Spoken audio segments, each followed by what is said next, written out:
डूबने से एक व्यक्ति की मौत। योगापट्टी थाना क्षेत्र के मच्छरगांवा गांव निवासी 67 वर्षीय पारस शाह मच्छरगांवा गांव पंचायत के इंडियन गैस गोदाम स्थित घनश्याम सिंह के पोखर में डूबने से उनकी मौत हो गई है। प्राप्त जानकारी के अनुसार उनके परिजनों ने बताया कि शुक्रवार की देर शाम मवेशी के लिए चारा काटने के लिए गाँव के बाहर पोखर की तरफ गए थे। काफी देर तक घर नहीं लौटने पर परिजनों को चिंता हुई और उनके खोज के लिए परिजनों के द्वारा शनिवार को स्थानीय थाना में गुम होने की एक लिखित आवेदन दी गई। उसके बाद सोशल मीडिया पर भी वायरल किया गया।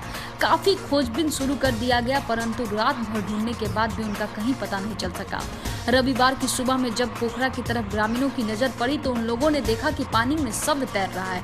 इसकी चर्चा चारों तरफ गांव में फैल गई और परिजन पोखरा की तरफ आकर देखे तो पोखरा के बांध पर बोरा के मवेशियों के लिए चारा काट कर रखा गया था। परिजनों द्वारा शव को निकालकर स्थानीय थाना को सूचना दी गई। घटना की सूचना पाते ही थाना से योगापट्टी थाना अध्यक्ष अमित कुमार दल बल के साथ मौके पर पहुंचकर शव को अपने कब्जे में लेकर पोस्टमार्टम के लिए बेतिया अस्पताल भेज दिए।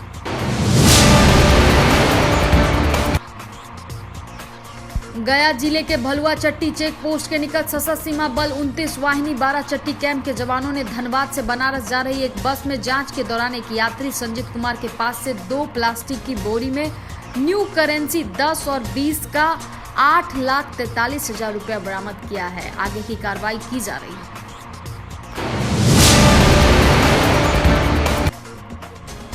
नवनिर्वाचित प्रखंड प्रमुख प्रियंका देवी को शुभकामना देने के लिए उनके आवास पर लगा रहा तांता। जनप्रतिनिधियों और ग्रामीणों ने फूल माला पहनाकर किया स्वागत। बिथा प्रखंड के प्रखंड प्रमुख पद पर प्रियंका देवी को निर्विरोध निर्वाचित होने की खुशी में रविवार को उनके आवास पर शुभकामना देने वालों की तांता लगी रही। इस मौके पर ग्रामीणों और जनप्रतिनिधियों ने नवनिर्वाचित प्रमुख प्रियंका देवी और उनके ससुर ललन कुशवाहा को फूल माला पहनाकर जीत की बधाई दी।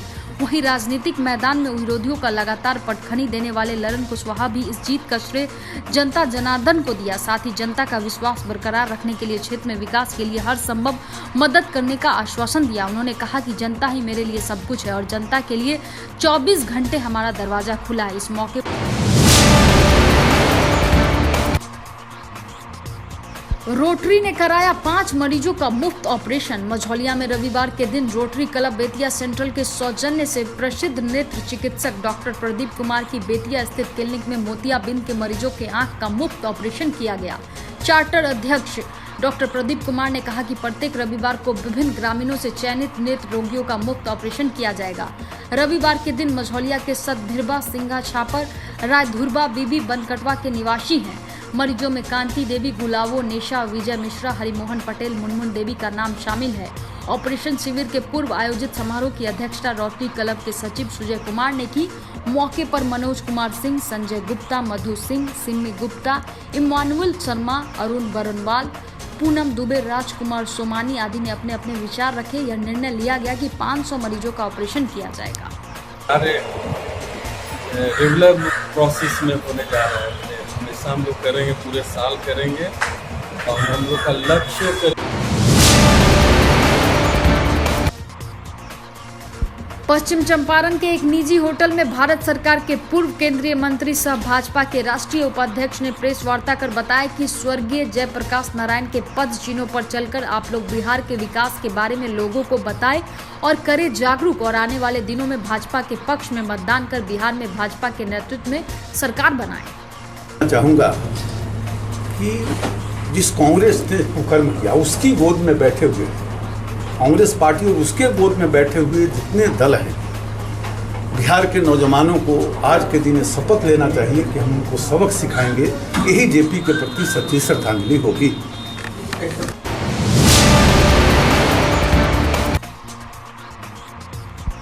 जुआ खेलने से मना करने पर पति ने पत्नी की गला दबाकर की हत्या। बगहा से बड़ी खबर। जुआ खेलने से मना करने पर पति ने गर्भवती पत्नी का गला दबाकर किया हत्या। हत्यारा पति को पुलिस ने किया गिरफ्तार। पटखौली थाना क्षेत्र के पटखौली मलकौली मोहल्ला का निवासी अनिल गुप्ता को उसकी पत्नी रीता देवी जुआ खेलने से मना करने पर पति आग बबूला हो गया और अपनी पत्नी की हत्या कर दिया। बता दें कि लौकरिया थाना के दशरथपुर निवासी हीरा गुप्ता ने अपने बेटी रीता की शादी 2 साल पहले पटखौली मलकौली निवासी अनिल गुप्ता से की थी। उसके बेटी को दामाद अनिल गुप्ता आए दिनों प्रताड़ित करता था। आज सुबह हमारी बेटी को जुआ खेलने के लिए रुपया मांग रहा था। जब हमारी बेटी रीता देवी जब जुआ खेलने से मना की तो जुआरी दामाद ने बेटी की हत्या कर दी। इसकी जानकारी पर स्थानीय लोग और लड़की के परिजनों उसे अनुमंडलीय अस्पताल में इलाज के लिए लाया, जहां डॉक्टर ने उसे मृत घोषित कर दिया। आज फिर जुआरी पति ने पत्नी के रिश्ता को तार-तार कर दिया। यह घटना की जानकारी पर अनुमंडलीय अस्पताल में लड़की के परिजन और स्थानीय लोग काफी संख्या में इकट्ठा हो गए हैं। हत्यारा दामाद को पीटने शुरू किए हैं।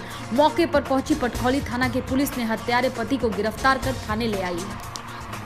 का मामला बटे ये मामला ही नटाई दाब का मार के मुआ था के करक हमार लड़की का। अच्छा सुबेरे लड़की हमने लगा फोन कर लसी ठीक बा चूल्ही चौक के लिए लगा थे जा रही खाना बना लगल जाके आइला घूम के केनो से आके लगल हमारे। अच्छा मार के मरले बाटे ये दामाद हो।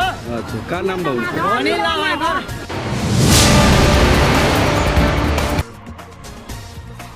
सिकटा विधानसभा क्षेत्र से महागठबंधन से माले प्रत्याशी वीरेंद्र प्रसाद गुप्ता के पक्ष में बेहरा गांव में हुआ नेताओं का बैठक। राजद, कांग्रेस, वाम दलों के नेताओं के अलावा सामाजिक कार्यकर्ताओं की हुई भागीदारी मोदी की हिटलरी शाही को उखाड़ फेंकने का आंदोलन साबित होगा यह चुनाव, कहा वीरेंद्र प्रसाद गुप्ता ने।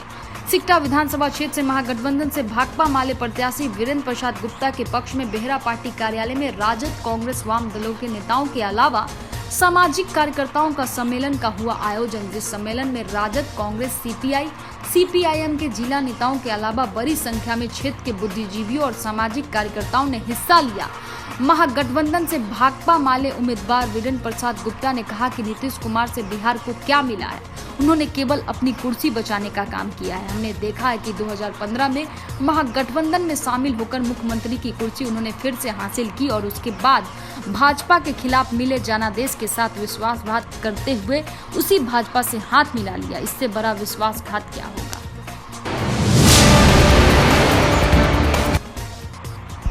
मोतिहारी रक्सौल बॉर्डर से 40 लाख के नारकोटिक्स के साथ महिला तस्कर गिरफ्तार। भारत नेपाल सीमा के रक्सौल बॉर्डर पर गुप्त सूचना पर एसएसबी ने अफीम जब्ती का किया कार्रवाई। पूछताछ में महिला ने खोले कई राज।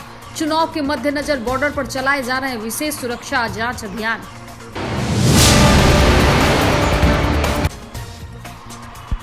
पंचम वित्त आयोग की राशि से मझौलिया में लगा स्ट्रीट लाइट। मुख्य चौराहा पर पंचम राज्य वित्त आयोग की राशि से स्ट्रीट लाइट लगा। इससे शाम होते ही चौक स्ट्रीट लाइट से जगमगा जाता है। स्ट्रीट लाइट लगने से मझौलिया के व्यावसायिक वर्गों ने खुशी जताया है। स्ट्रीट लाइट लगने में प्रखंड प्रमुख सुनैना देवी का उल्लेखनीय भूमिका रहा। स्ट्रीट लाइट लगने के लिए एक चबूतरा का निर्माण किया गया है। राजकीय उत्क्रमित मध्य विद्यालय पकड़ी लौरिया के बच्चों और उनके अभिभावकों ने जमकर काटा बवाल। रविवार के दिन विद्यालय में घंटों अभिभावक और बच्चों ने अपनी मांग को लेकर डटे रहे। प्रखंड क्षेत्र के मरिया पकड़ी नूनियावा टोला रामघाट पंचायत के पकड़ी गांव के वार्ड संख्या 3 में स्थित राजकीय उत्क्रमित मध्य विद्यालय में बच्चों को एमडीएम के तहत दी जाने वाली सूखी अनाज कम मिलने से विद्यालय के बच्चों और अभिभावकों ने जमकर हंगामा किया। वहीं आसपास के प्रबुद्धजनों के समझाने पर हंगामा शांत हुआ। वहीं सही मानक के अनुसार तौल पर अनाज मिलने के आश्वासन पर अभिभावक और बच्चे माने। वहीं इस संबंध में स्थानीय ग्रामीण वार्ड संख्या 3 के वार्ड सदस्य सुगंधी देवी, वार्ड सचिव सुनीता देवी, मीना देवी, पार्वती देवी, बबीता देवी, रसोईया मीना देवी, सहायक रसोईया सरिता देवी, हेवंती देवी सहित 2 दर्जन से अधिक महिलाओं ने आरोप लगाते हुए कहा कि जो अनाज विद्यालय द्वारा दिया जा रहा था उसमें कम था। साथ ही ग्रामीणों ने बताया कि पिछले माह यानी अप्रैल, मई और जून में एमडीएफ के तहत वितरण किया गया सूखा अनाज में कटौती कर अनाज वितरण किया गया था। वहीं इस संबंध में वरीय पदाधिकारी का ध्यान आकृष्ट करते हुए न्याय की गुहार लगाई गई है ताकि बिहार सरकार द्वारा विद्यालयों में वितरित अनाज में गरीबों के हक का दुरुपयोग न किया जाए। वहीं विद्यालय के प्रधानाध्यापक चंद्रशेखर प्रसाद ने बताया कि सभी आरोप बेबुनियाद और निराधार हैं। कक्षा 1 से 5 तक के बच्चों को 4 किलो 800 ग्राम और कक्षा 6 से 8 तक के बच्चों को 7 किलो 200 ग्राम सूखा अनाज दिया गया है।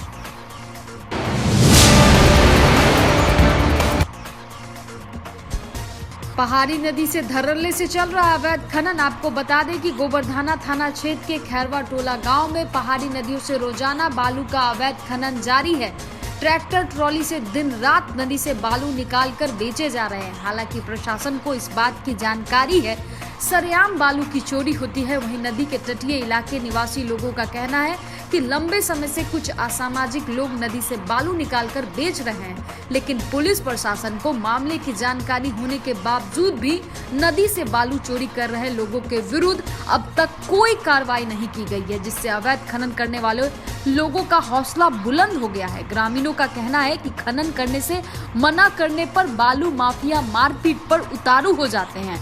आपको बता दें कि खनन के कारण नदी की गहराई बढ़ रही है, जिससे तटीय इलाकों में कटाव का डर बना है और बरसात के समय में मकान इस खनन के वजह से नदी कटाव का शिकार न हो जाए, जिससे लोगों में प्रशासन की कार्य प्रणाली को लेकर भारी रोष।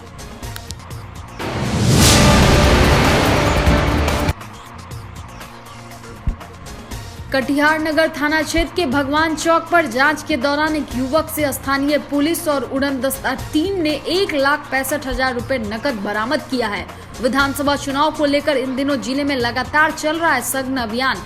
एफएसटी टीम को आज देर शाम मिली यह सफलता। नगर थाना अध्यक्ष के नेतृत्व में नगर थाने में हिरासत में लिए युवक से पुलिस पैसे की बाबत पर कर रही है पूछताछ।